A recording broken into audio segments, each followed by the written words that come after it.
Well done. You found a way to connect to the internet. Welcome to the QAA Podcast, episode 384. DEWs and data centers. The Spokane fire conspiracy theories. As always, we're your hosts, Jake Rockatansky, Julian Field, and Travis View. So, guys, how many wildfire episodes do you think we've done so far? 1,000,001. Let's see. At There's least the 5 or fires 6. that were started by the space lasers.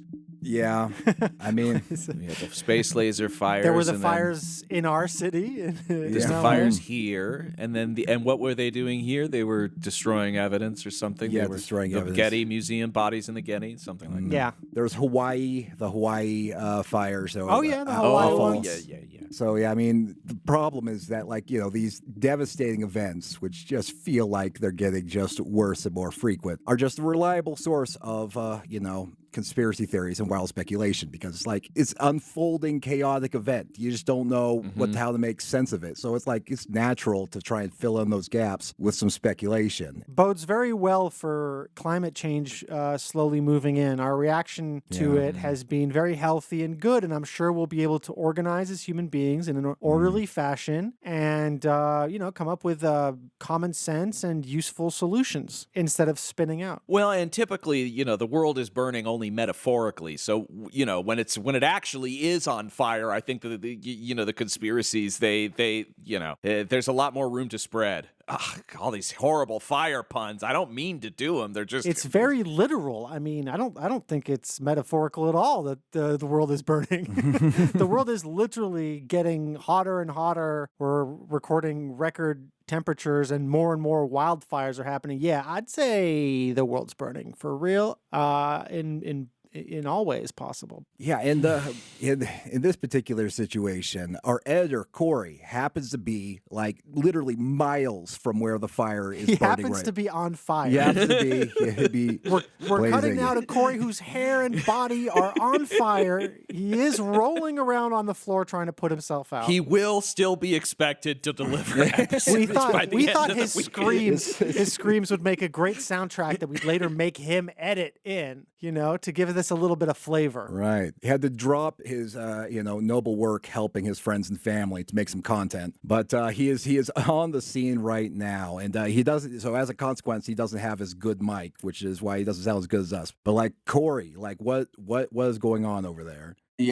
So I had just came into town for the weekend for some family stuff, and then when I think we were maybe recording or working, and then my mom came out and was like, there's a fire over near our friend's house, and we had stored some stuff there. He was looking at evacuating, and then as we were driving over there, you could just see these little plumes of black smoke around all the forests, and so you knew these were structures burning, and so it was pretty obvious that it was going to be pretty bad very quickly. And I think when we went out there, it was 200 acres, and then by the time we left, they were saying it was closer to 1,500 and had jumped the river, and that was only within a few hours. And the winds were blowing 30-40 miles an hour. And damn.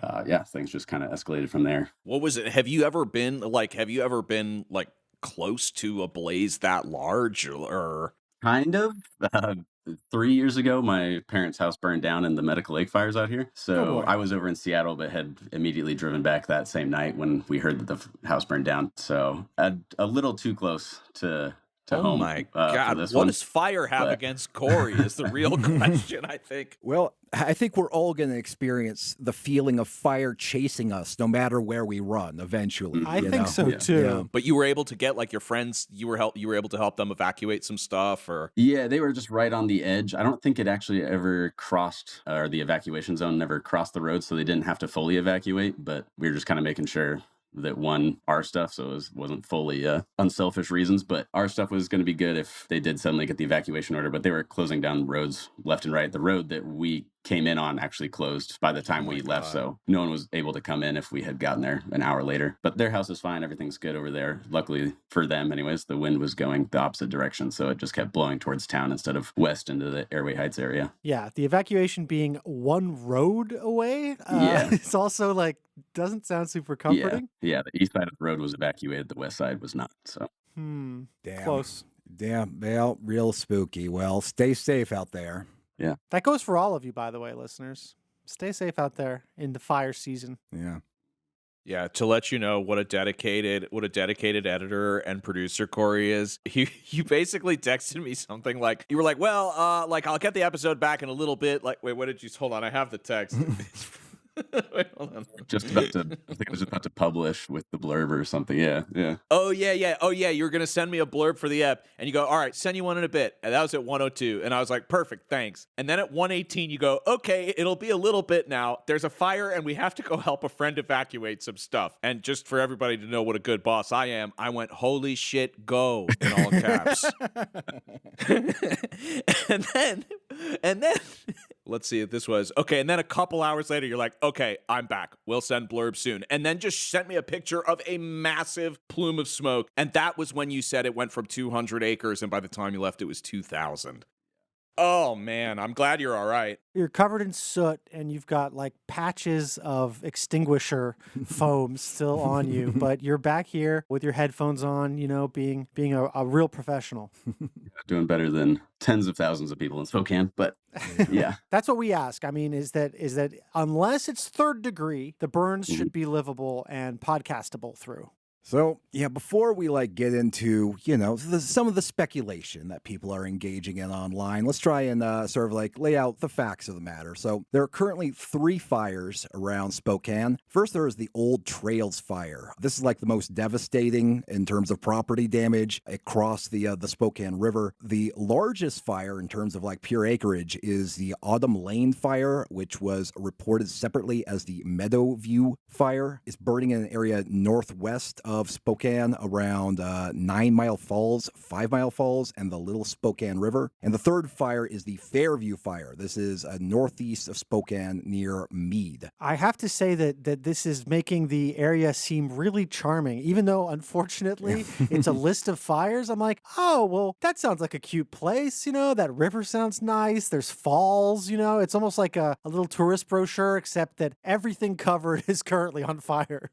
As of this recording, which is the afternoon of Tuesday, August 4th, the fires have burned approximately 10,280 acres and are 0% contained. Approximately 65,000 people are under evacuation orders. Now, no deaths or major injuries have yet been confirmed, but U.S. Forest Service spokesperson Benjamin Kossel has said that there's a high probability that will change as search and recovery expands into currently inaccessible areas. Reuters reports that at least 700 structures have gone up in flames since Saturday, mostly in residential areas, with another 400, including homes, damaged or destroyed. Now, the causes of the fires are under investigation, but an arrest has been made on suspicion of deliberately starting one of the 3 fires. The suspect, 37-year-old Spokane resident Aaron Farinacci, was jailed on Monday on a $1 million bond on a count of first-degree arson. No, he set the fire.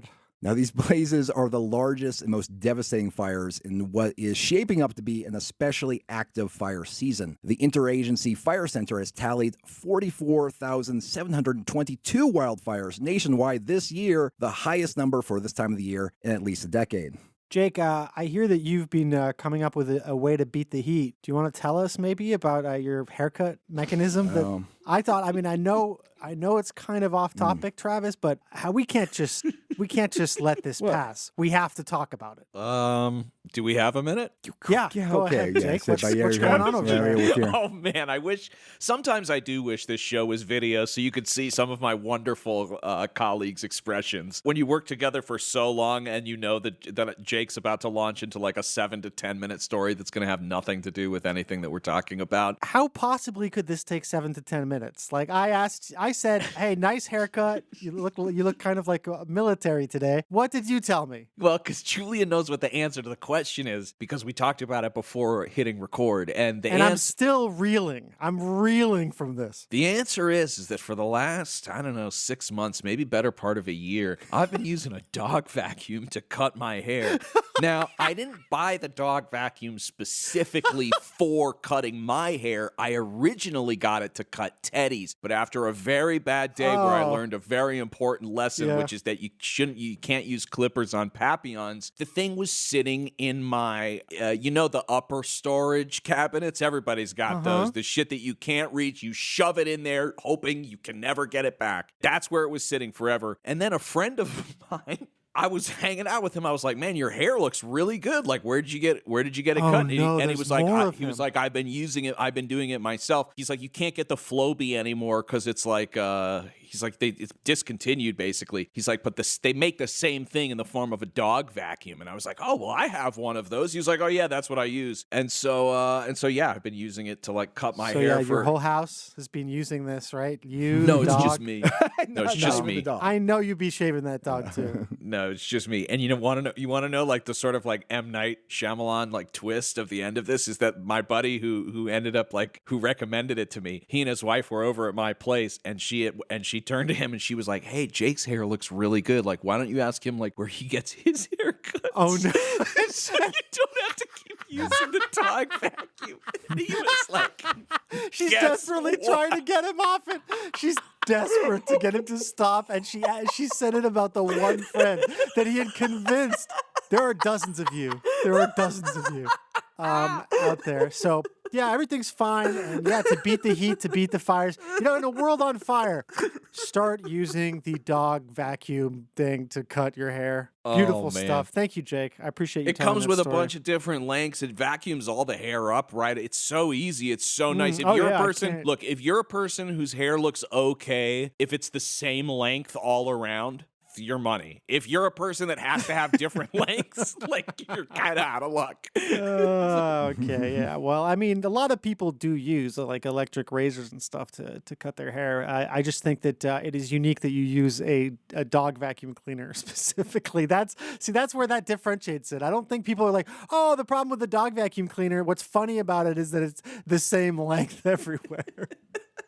Well, Travis, you got to save us. You can get creative with shorter paired clippers. Like, you could do like one, not shorter on the side, the combs or whatever that you clip onto them. You can do a little shorter on the sides, length on top. I mean, it's not that difficult. Before Travis takes us away from this conversation, which he should. Yeah. Do you have any other questions? Admit that you've used it on the dog. That's all I want. No. I got it initially to use it on the dog the first time, but you have to use scissors with Papillon. They don't have an undercoat. And so you actually can't use clippers on them. It can like totally like destroy their beautiful coats. It was actually a really bad day. We got into a big fight. With the dog? Oh, Teddy? Yeah. Yeah. Teddy was very upset. You're ruining my beautiful sheep. So he's only used it once on the dog. Before you dare think this is funny, listener, just know he only used it once on the dog and it caused a huge fight. That makes it a lot less funny. I'm such a fucking man. I don't know how I've made it this long. My favorite part of that story is that it somehow didn't start during COVID. Like, that is such COVID lockdown style behavior, but you're like, it's been 6 to 8 months. I mean, I know COVID is still happening in many ways. Please don't write in and yell at me, but yeah, I just mean that during the lockdown would have been a logical time to start using the dog vacuum as a hair cutter. That makes so much more sense. No. After the world reopened, I decided to retreat, but I decided to take a thing I did out in public and take it back into the bathroom. Yeah, the best part about using the Flowbee is that you can use it while you're heating the sandwich between your thighs, the peanut butter and jelly pre-made Uncrustable. You know what? I'm off the Uncrustables, man. There's too much sugar in them. I'm really trying to. I'm really trying to be like the world of Jake is like a endlessly changing. It's landscape. Always changing. I'm constantly evolving and devolving, falling in and out of favor. Boy, you've matured certainly. It's really beautiful to hear. We'll have to get more updates later. Sure. I could do a whole show probably just like of my like chaotic Lifestyle? philosophy. Yeah. About how you groom and what you eat. We'll talk about that in a future episode, certainly. That's right. Take us back to this. All right, here we go. Awful, All right, awful back fire. to the tragedies. Different types of tragedies. I think many would argue that the dog haircut vacuum machine on a human head is a tragedy in and of itself. But please, I digress. All right. People are losing their homes, Jake. All right. Whenever there's any kind of major disaster, including wildfires, the chaotic, rapidly changing situation creates mysteries and information gaps, which always leads to the spread of conspiracy theories to fill these gaps. We talked about some of those when we covered like the Hawaii wildfires of 2023 and the Eaton fire in LA last year. By the way, just a few hours ago, before we recorded, the Los Angeles County fire officials, they released a report on the cause of the Eaton fire, and they say it was caused by sparks from an out-of-service transmission tower owned by Southern California Edison. So there we go. There we go. There They're it is. criminals in many, many ways. Yeah, folks. right. So just degrading American infrastructure, not merely failing to do its job, but actively destroying people's lives. This would never happen in communist China. One recurring claim in all of these fires is that the damage is not caused by a totally out-of-control blaze, but rather a carefully controlled laser, or possibly a direct energy weapon, or DEW. Now, the evidence side is always the same. People point out that buildings and cars are set ablaze, while trees and other vegetation are not. They seem untouched, or at least merely singed. Now, this observation doesn't lend any support to the DEW claim, of course, because it ignores the fact that a dry structure has a lower ignition point than a sap-filled tree. One video that conspiracists made about the Spokane fire. People are asking questions as to why the trees are still standing all over the place and the metal has been melted in places, everything else destroyed. Again, houses, you can see here, reminds me of the Paradise, Palisades, where the houses are burned down and the trees around them still standing, and you've got things melted down. Like this vehicle getting torched and it being hot enough to melt aluminum and glass, but not hot enough to burn up the grass and the shrubbery right next to it. A lot of odd things start to stand out. Dry thing burn, wet thing not burn.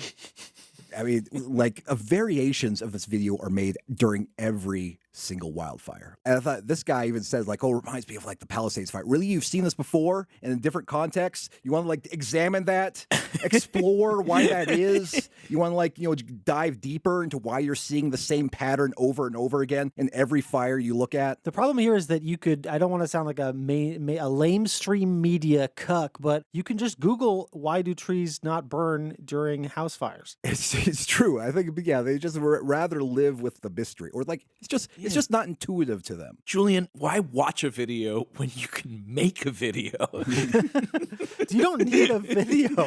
You can Google that shit and they'll probably answer it right there in the fucking AI overview garbage. Yeah, totally. That thing runs my life now. So in this case, yeah, I'll let AI fucking answer this question for me, okay? There's certain things that I don't need more complex insights to. Another popular claim whenever there's a wildfire is that the color blue is able to deflect these direct energy weapons somehow. So buildings with blue roofs are miraculously spared from the fires. You see this again every single time there's a wildfire. I wonder where people got it. People say it's like, oh, you know why like Scientology buildings are blue is because they know the secret about the weapon. Yeah. Well, have you ever wondered why lakes don't burn down? Yeah. Blue. Rivers? Blue. The ocean has never burned down? Blue. Sir, we've invented one of the most powerful weapons in the world. It's a directed energy laser. The only thing that can defeat it, a color. Blue, dum-dee-dum-da. The energy weapons can't reach me. Dum-dee-dum-da. And still yet another stock claim is that the fire is part of a plot to clear land for some sort of infrastructure project. For example, people have claimed baselessly that the California wildfires were designed to help clear a route for the currently under construction high-speed rail system. Yeah, that's definitely happening, folks. You're about to get high-speed rail. Yeah. They just have to burn down stuff first, of course. In Spokane, it was a little different. So people have instead suggested that the fire was part of a plot to clear a path for the construction of an AI data center. Here's how one self-described conspiracy theorist described it on TikTok. Okay, so I'm a conspiracy theorist, realist, whatever the fuck you want. Maybe it's just the truth that's being hidden, right? Like, maybe that's what it is, but a little over a month ago, Spokane was fighting, city council, the mayor, and all the citizens were fighting this data center coming to Spokane, right? And where do they want to put the data center? West Plains, okay? Where did the old Trells fire start on Saturday? Airway Heights, part of West Plains. Where did the trail take it? Along the river. It jumped the river. I don't know. Take it as you will. This poor lady, the whole video, she's doing the eye opening thing to the point where the white at the top is visible, and that really gives you a crazed look, right. Untrustworthy look. Yeah, I thought this video was like really, really interesting because in this clip, and in the rest of the video I didn't include, like she doesn't really get around to like spelling out the conspiracy theory she's like speculating about. Like she kind of like lays out a couple facts, and then she kind of like, I don't know, she kind of like doesn't take it to the finish line. He said like, I don't know, like take it for what you will, you know. And I thought it was interesting because, like, if you take the facts independently, what she's saying, like, she didn't say anything untrue. There is a company that has proposed a 514-acre data center and hydrogen production plant in the area. That seems like it's not flammable. That seems really smart. They should definitely build a data center on a big, like, mass of hydrogen and put it right where recent wildfires happened. Yeah. And then she also mentions that the old trail fire started in the West Plains, and that's also true. And then she mentions that the fire jumped the Spokane River. That's also true. But it's not stated as like the relevance of these facts or how they're connected. It's really more of a kind of like,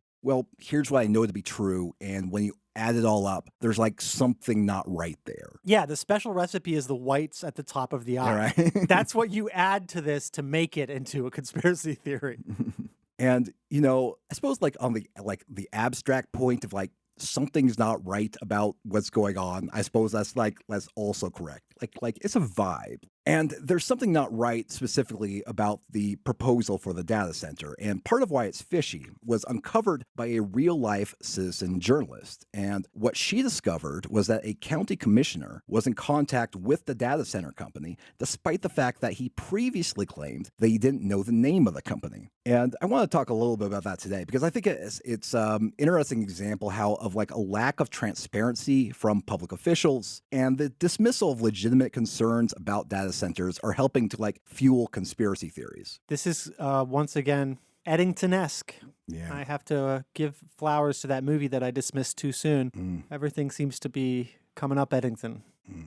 As reported by the outlet The Spokesman Review, so these hidden communications were uncovered by a Spokane resident and stay-at-home mother named Brittany Anderson. So, like QAnon followers, they always fancy themselves as people who like uncover corruption and like, oh, I'm like exposing like, you know, the bad guys by posting and stuff. Well, this is interesting because like this is someone who like actually did it. Like, this is not someone who was like a professional journalist or like a watchdog organization or something like that. She is simply someone who started reading about the effects that large data centers have on electricity rates, water supplies, and the communities built around them. And she wanted to know what Spokane County was doing. So on June 12th, Anderson filed a public records request, and about 6 weeks later, on July 23rd, Spokane County released the records. The bill was $78 for the records. Now, the records revealed emails and Zoom calls among Spokane County Commissioner Al French, utility officials, and Sean Boyd, the CEO of a company called Apricus Energy Partners. So according to the Spokesman Review, French had been discussing a major development with Apricus for more than a year, a proposed data center and hydrogen production complex on the West Plains west of Spokane International Airport. planning documents talking about like how much energy this project would need contemplated an eventual electrical load of 1,000 megawatts. Now, for comparison, all of the approximately 422,000 electricity customers for the local utility company Avista in Washington, Idaho, use an average of roughly 1,100 megawatts combined. So they speculated like nearly doubling the amount of energy consumed in this 30,000 square mile region just for the sake of the data center. So they're talking about basically adding one customer that would double their electricity needs. I mean, that was shocking to discover. I didn't realize like what an energy drain these data centers can be.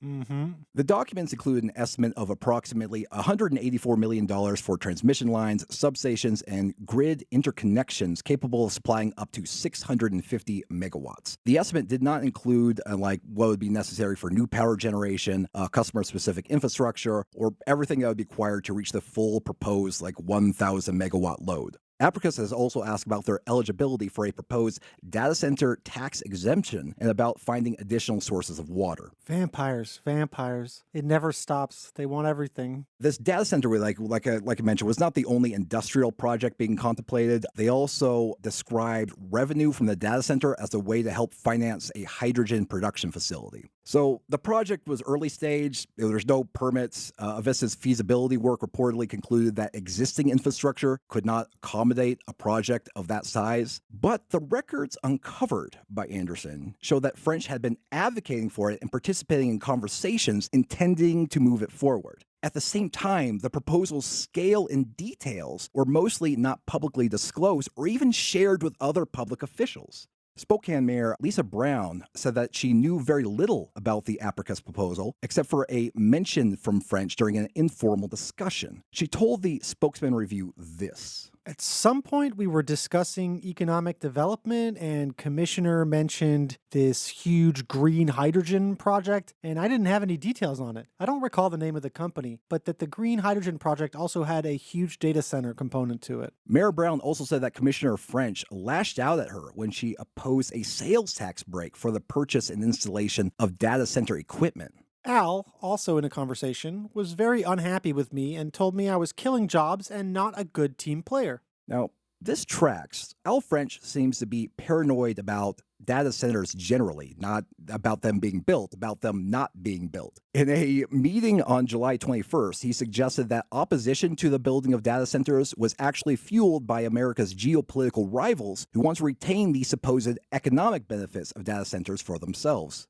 Of course. We live in a Teenage Mutant Ninja Turtles ass world. The shadowy organization wants to put the data centers that's going to suck up all the energy. It sounds like a cartoon bad guy. It's like an Ubisoft bad guy. You sound exactly like a Russian or Chinese agent when you say that, Jake. I want you to know that right now, and I agree with whatever's coming up in this clip. I've had multiple developers of data centers approach me about doing something on the West Plains, and they have not been able to meet all of the metrics with regard to power or water or a variety of other things. And Commissioner Kearns has been in the same situation. I know that Commissioner Brooks is also very familiar with data centers and the importance of them for our economy, for our nation. In fact, it's been suggested that to be against data centers is to be anti-American, because we know, and the FBI is currently engaged in investigations where China and Russia have engaged in activities to oppose data centers because they do not want the United States to take a lead from an economic standpoint with regard to data center development. Yeah, that's why they want. They can't stand to see you waste all your energy. And these data centers, what do they do? This is good for the nation. How? Well, you can make Jake Chinese, for example. I think it's interesting how essentially like Red Scare rhetoric is like creeping into like county commission meetings, like local kind of like county level discussions about like, you know, the menaces of China and Russia. He doesn't really explain what's going on here. I guess like there's some sort of agitators that are like influencing Americans to oppose these AI data centers, and therefore their opposition isn't legitimate. It's not from any kind of like real concerns. It's like part of an international plot. Yeah. I just don't understand understand, like, the idea, like, this guy is, you know, probably in his early 60s or something, and he's like, we need these data centers. Like, does he even know what he's talking about? Like, I don't know. It's so interesting to me how the data center itself has become such an obscure. I don't know. It's like, we need these data centers. They're like, does he even know what it's gonna do? Like, Well, it's gonna get him money. He's getting paid off.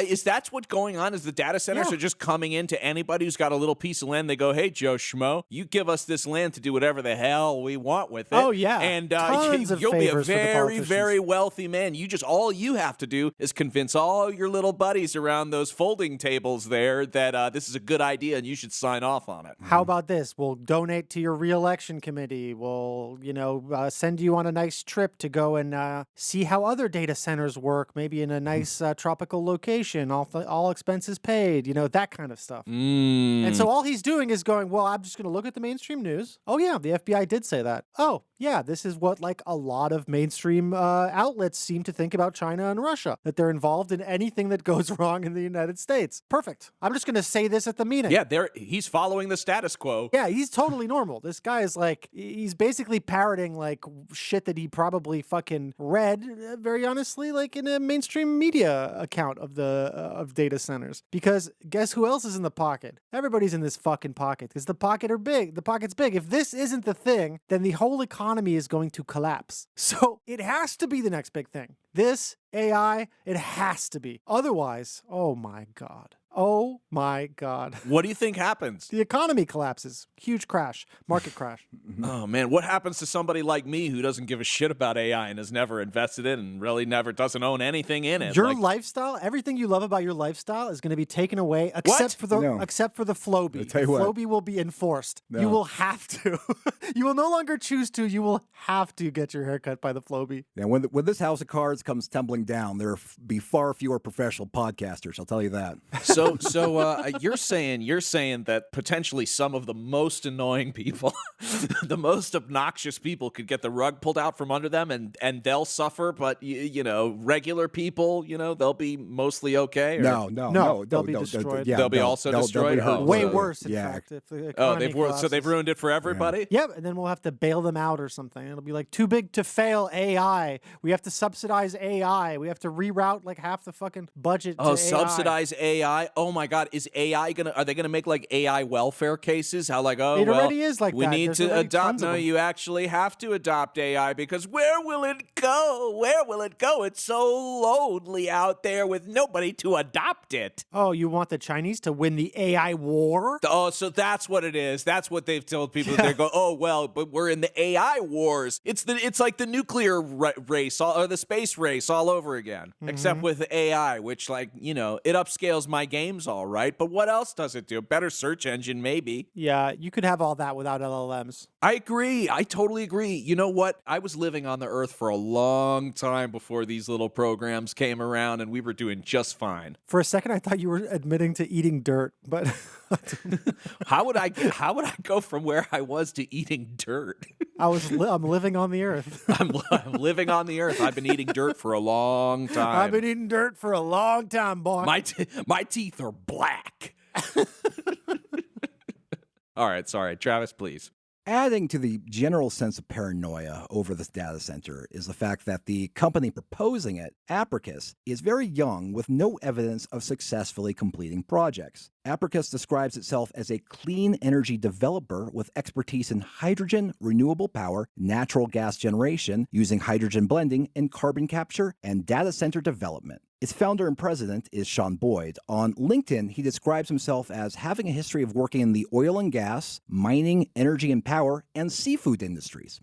Oh, wow, that's great. I'm going to put some shrimp in the gas, and then I love how these guys are like, now we're actually the good guys. It's like, no, you're not. You are absolutely not. It's the same thing. It's the same. It's a new form of like gas rush. Mm-hmm. Yeah. Now, LinkedIn lists 4 employees for the company. That doesn't mean that that's all there is, but that's all that anyone can verify. It's a private company. Yeah, it has like 800 billion market cap and 4 employees. Yeah.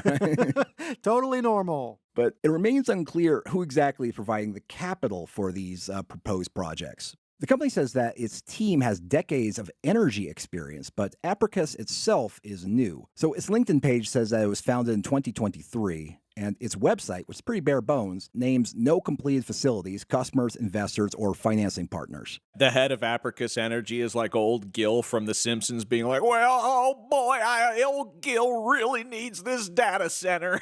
Well, that's it. That is like the local like administration. That is actually how they are. Oh boy, I could finally get that third jet ski. Oh, if we could just get that data center, I'll finally retire. They're like, but Papa, the water supply, it'll be poisoned if it's even left to drink. And he's like, I gotta get this center.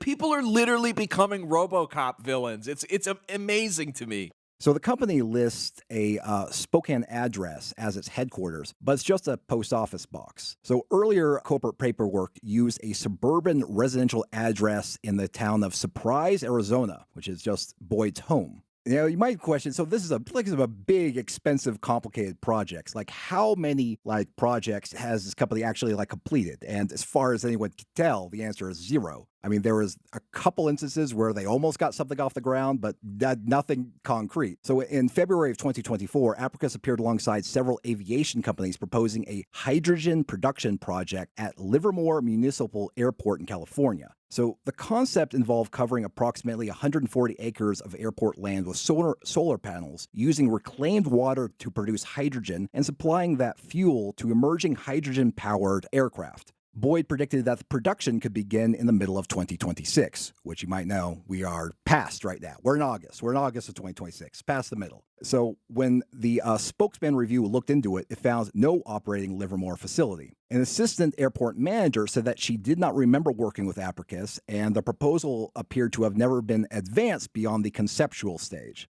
Earlier this year, Apricus also approached the Kalispell Indian community in Washington state about the project. The Spokesman Review also found that didn't go anywhere. Here's what they reported. Brandon Haugen, project and development analyst for the Kalispell tribe, said Apricus Energy Partners approached tribal leaders last winter. We had a handful of meetings with Apricus and some of the folks. They were interested in developing a facility that would help provide energy to support the Big Rock project, Haugen said. As part of the proposal, which would be built on tribal land, Apricus suggested that the tribe could retain an ownership stake. It was highly conceptual. They were interested in developing a portion of the tribe's land, Haugen said. We looked at it and decided we weren't going to pursue it. So there's no evidence that the company has ever constructed anything at all in its 3 years of existence. And there's no evidence that anyone associated with the company built something like the data center / hydrogen power plant that they are proposing for Washington state here. Yeah, but don't you know that people get paid off if it just gets approved? That's all that matters. The actual building, who gives a shit? Yeah, I wonder if they just Googled, safe to have data center, in your area. Cool and fun to have very loud things sucking energy and water out of local community.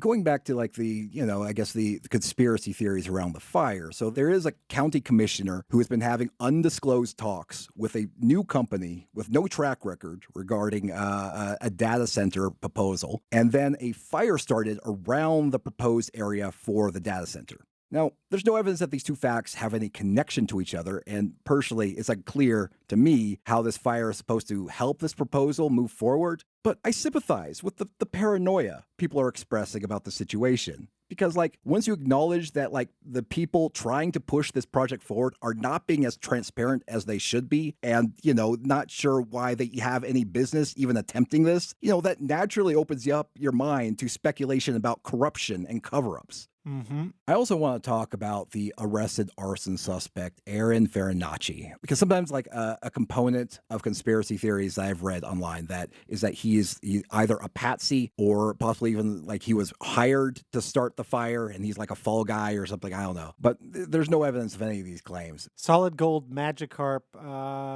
Antifa incoming. Yes, of course.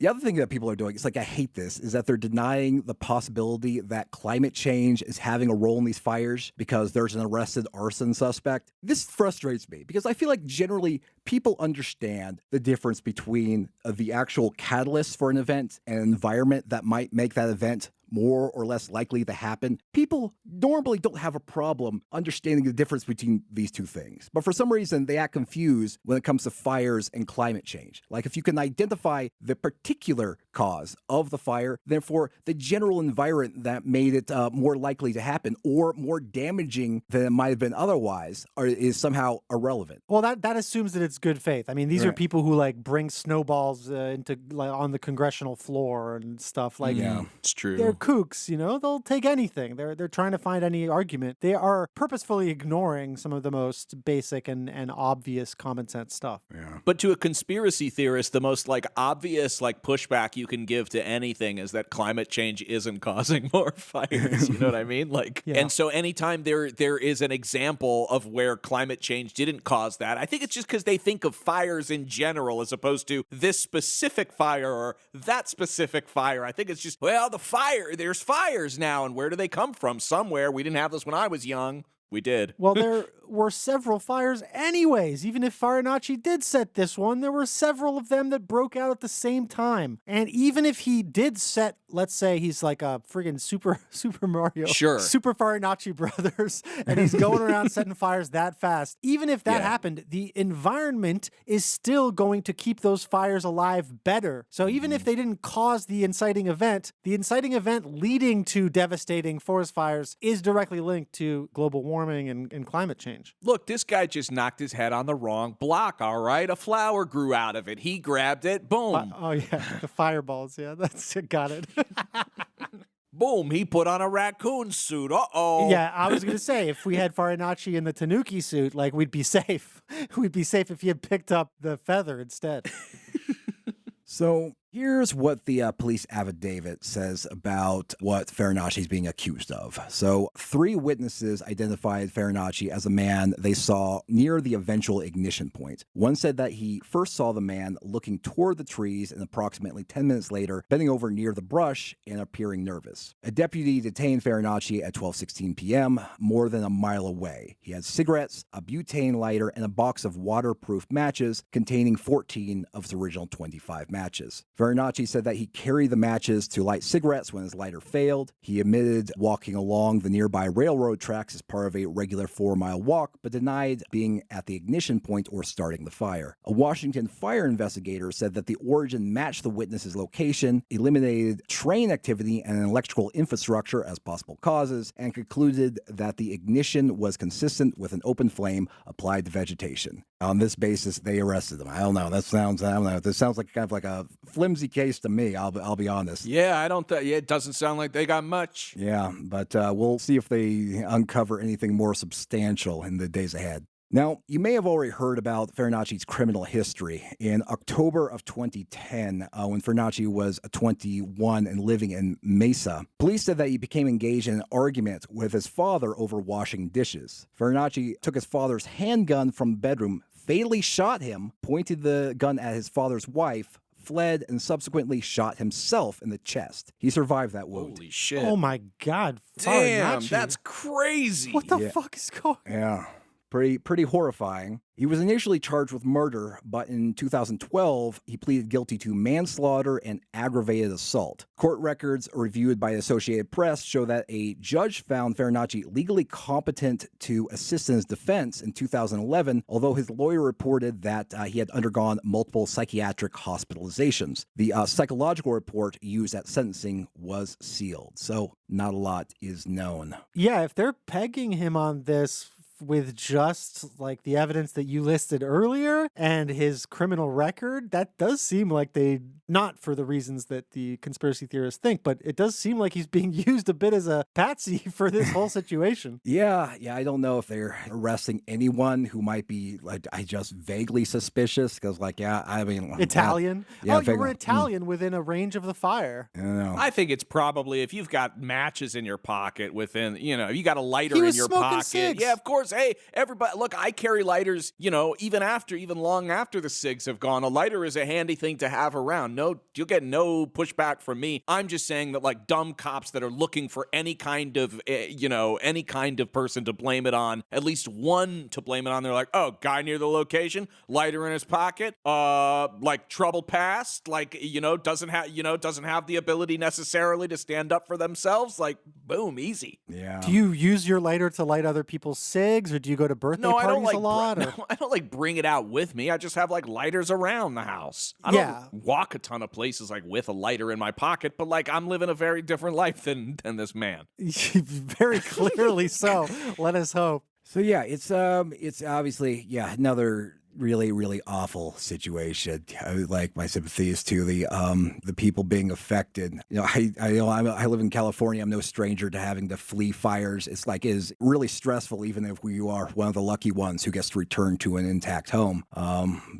It's not going to get better. Yeah, and it's really paranoid. Like, one thing that really struck me about the whole Africa situation is, like, you compared him to Old Gil. I think the Simpsons character that this guy reminds me of, Sean Boyd, is actually Lyle Landley, because the town-to-town monorail salesman. Because he's like, this guy strikes me as someone who's just working in the energy development sector and saw that this was the big new thing and was like, I can just fucking just start a one-person corporation with my home as the address, just get some people and money together and go to towns with more money than sense and convince them that it's in their best interest to spend millions and millions and millions of dollars on a data center. Yeah, lots of money, little morals.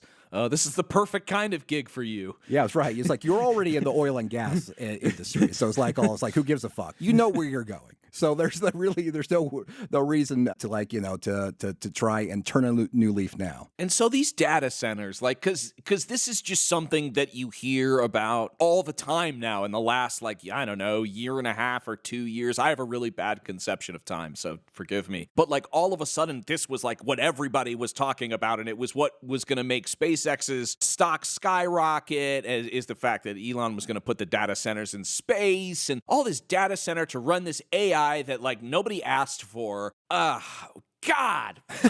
That's it. I thought there was a question at the end. What's a guy to do? What's a guy to do? It just feels like it's us versus some kind of evil transformer that has no, it's not even living in the same dimension that we are. Yeah. Evil transformer also set the fires. Well, very true. Maybe not evil, but maybe defective. Yeah, let's stop trusting the Transformers. Let's give them their crystal back or whatever we've taken from them. Well, it's a tough sell. They're just it's like, oh, we're gonna build a large facility here that's gonna possibly double the energy requirements for your entire region through one single customer. Also, we're gonna use it to replace your labor with automation, and also we're going to use this facility to bend all the content you see online to the point that you don't know what's real or fake anymore. But don't worry, there's somebody in San Francisco who's going to be able to better summarize the article they're too lazy to read. Yeah, and I guess a couple of guys that will be I don't know, they'll have 300 million instead of 200 million. Yeah. Yeah, well, we had our first trillionaire recently on the back of a pack of lies, so why not create more of them? Why not suck more of the money upwards? Well, it just goes to show that money really can't buy sense, because the first trillionaire in the world streamed Citizen Vigilante for 48 hours on his platform as if it was a good and worthwhile movie, which shows me that he sucks. I don't think he cares if the movie is good, Jake. I think he cares that it echoes his exact noxious worldview back to him. Yeah, but come on, if you can't tell that a movie sucks, even I knew Ninja Turtles 3 was shitty in the theater as a kid. Come on, if you can't tell a movie sucks, even if it's got the thing that you like in it, then I don't trust you. Yeah, the guy doesn't know what sucks and doesn't suck, just in general. He sucks so fucking bad. If he knew what sucked, then he wouldn't be like that. No. He's out of the. You can't even judge how much he sucks. He's one of the most infuriating man on earth. Yeah, he's outside of time in how much he sucks. One of the stupider human beings. I mean, watching him interviewed is always a pain. Mm-hmm. But he's going to put the data centers in space. Yeah, he's not, of course, but he's going to lie about it and say he's going to do it in like an insane amount of time, like 3 years. I do hope this bubble collapses. I kind of want. I know that there will be collateral damage, but like I do want this industry to like fold in on itself and all of these people to sort of like get what they deserve. Yeah, the damage won't be so collateral. It'll be pretty central, but but yes. I mean, the thing with bubbles is they have to pop eventually. I wonder what the odds on Polymarket are for the AI bubble bursting. Well, it's like, if the bubble bursts too big, then there really won't be anywhere to collect because all of the infrastructure will have collapsed. Yeah. Good stuff and pleasant. You think it'll bring down the whole Is that how much is being run by AI right now? Maybe I'm just like kind of out of the loop. Maybe I've been like... No, it's not that, man. It's the money. The markets, that they've created new value, which they constantly have to create new value. And usually new value is created by innovation and certain new market sectors that open up. Except right now, all of our fucking money, the whole market is being held together by a handful of companies that are so deep in AI. And the money is so cyclical between those companies that it would profoundly fuck the economy. I see. So it is like it's not just like rich assholes like losing their dumb investment. It's like wiping out people's 401ks and all that kind of stuff. And yeah, it would be like the market crash in 2008. Yeah, it like tightening up like loans and investment and all that stuff, and that would have lots of domino effects. I mean, I lived through 2008, and that's why I gotta buy silver. Mm-hmm. Yeah, that's what my ex neighbor, who I sometimes have over to take showers. That came out in a way he might not have wanted. No, that's fine. People can take from that what they want. They can, yeah, sure. But he hit me up. He's like trying to call me and shit. I'm like, hey, what's up? Is it urgent? What's up? And he's just like, buy silver. That's all he said in the message. He was calling me in an emergency to tell me to buy silver. Did you? No. Fuck no. No. Why silver, not gold? Maybe this may. I was like, why have all the precious metals? Why silver? Yeah.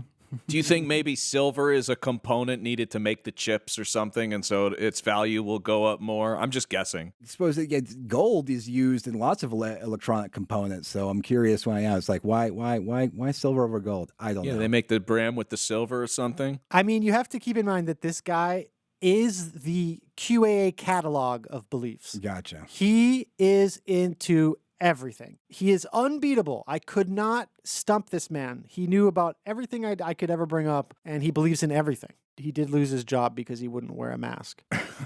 So maybe not a great fount of financial advice. No, that's precisely why the message struck me as quite funny. Not his situation. His situation is quite dire. Yeah.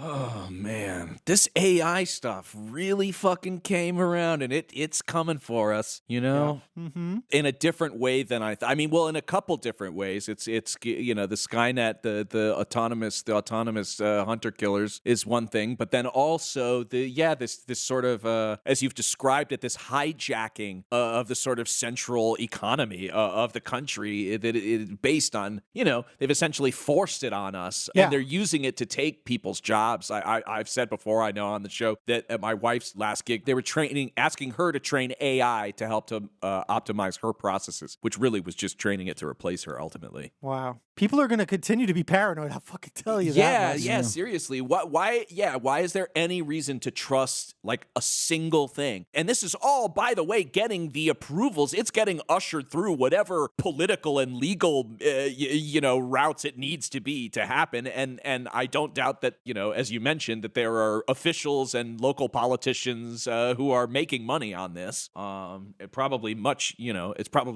bigger than I can even imagine. Well, again, because it's like happening on the local level, so it flies under the radar. It's like so we probably would not be talking about this if it wasn't for the fact that I was happy to be discussing conspiracy theories related to this fire. It's mostly a local story, but this is a story that's being replicated all over the country. Yeah, it was crazy. Like, I was not prepared for like family, friends, and whatnot to approach me with the data center conspiracy. Like, they were the ones to bring it up to me, and to even like my mom and stuff. And yeah, just dealing with it on the podcast all the time, I didn't expect to just have that come out. But then, like, yeah, even scrolling X, just how fast everyone took it to be, oh, the mayor's terrible, like this liberal city is like burning itself to the ground this way, and like instead of just seeing it as a fire and a disaster and something we need to work through first before we jump to these crazy conclusions. And yeah, these liberals need to trust the Italians less.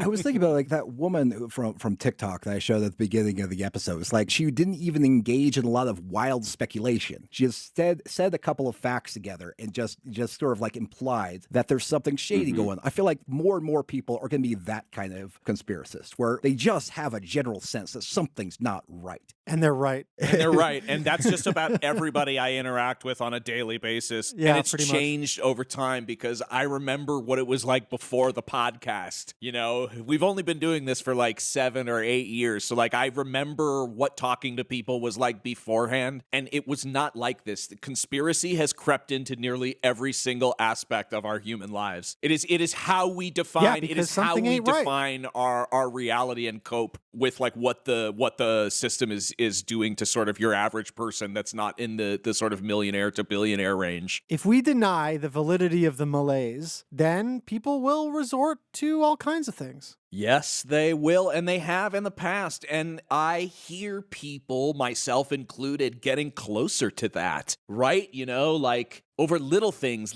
not working, quality going down in the smallest way, you know, quality going down in the smallest of ways, and people even who aren't right-wing are saying, like Corey, like you said, like, hey, it didn't used to be like this, like I don't remember it being like this, and even if they're wrong, that paranoia is new in a way, you know, because it wasn't always like that. It really wasn't. And it's hard to describe that to somebody that didn't live through that. And I feel bad to all of our younger listeners that were born into this like conspiratorial sort of age. It's really depressing. I'm depressed like kind of a lot. I feel bad for them because they live in this age. Forget the conspiratorial element. I mean, that's like a side effect of how fucked things have gotten. My God, think about the hope for the future when you see like groceries go up this much in such a short period of time. You know, I mean, it's bad. And where's fucking Joe Biden, huh?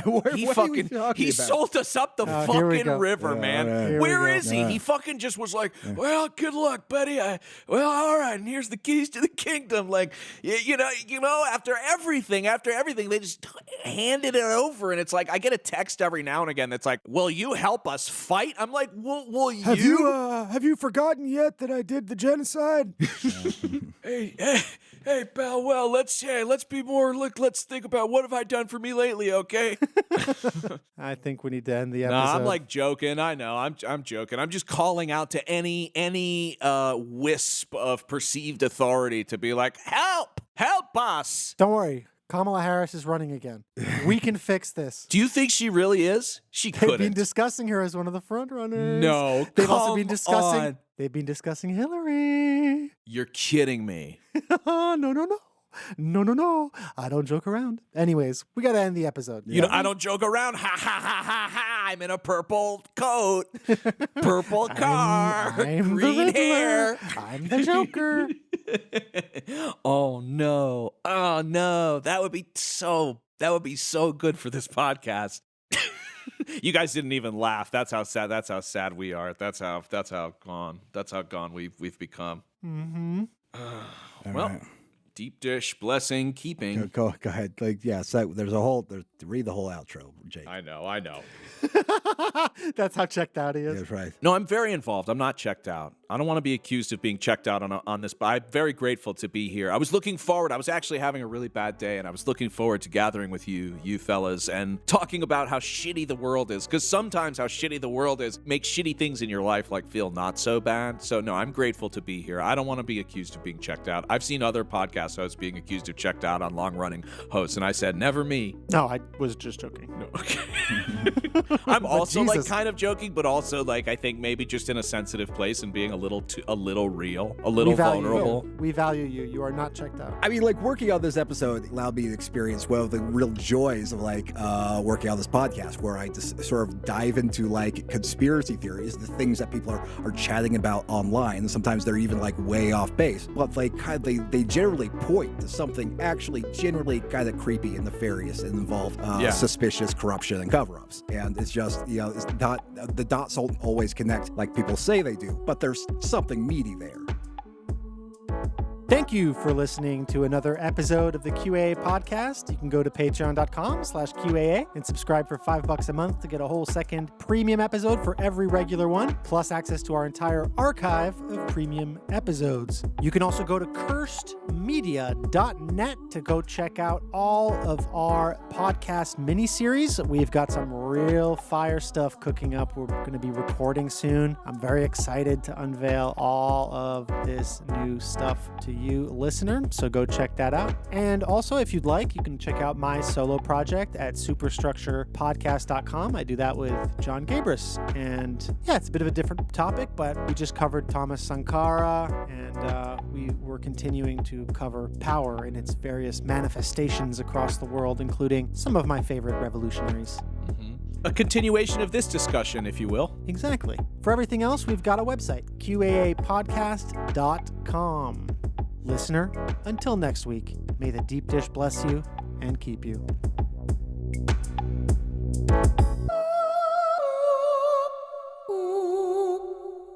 We have auto-queued content based on your preferences. Okay, my last one was immediately removed, and that one the short one that I just posted is staying up for a second. So I'm just going to try to briefly explain and hopefully not go against their guidelines, because I think their guidelines are anyone that exposes. This is definitely going to get taken down. Anyway, Spokane fire, Maui fire, Palisade fire, not natural fires. That's not how fires burn. It's not how lightning works. Like, they have the lightning showing that it's going down in the same spot in the Spokane fire. It's not how lightning works. It burns trees as well. Lightning and fire also burn trees if they were actually a fire. So people need to just wake up to the truth. Stop commenting, saying silly things like it's because the trees have water in them. So do the forest fire trees that burn down. What kind of logic is that? We have water in us. We will also burn in a fire because they're hot. I live in Central Oregon. I'm terrified of them doing it to us. I'm not being insensitive. I'm being realistic. People need to start talking about it.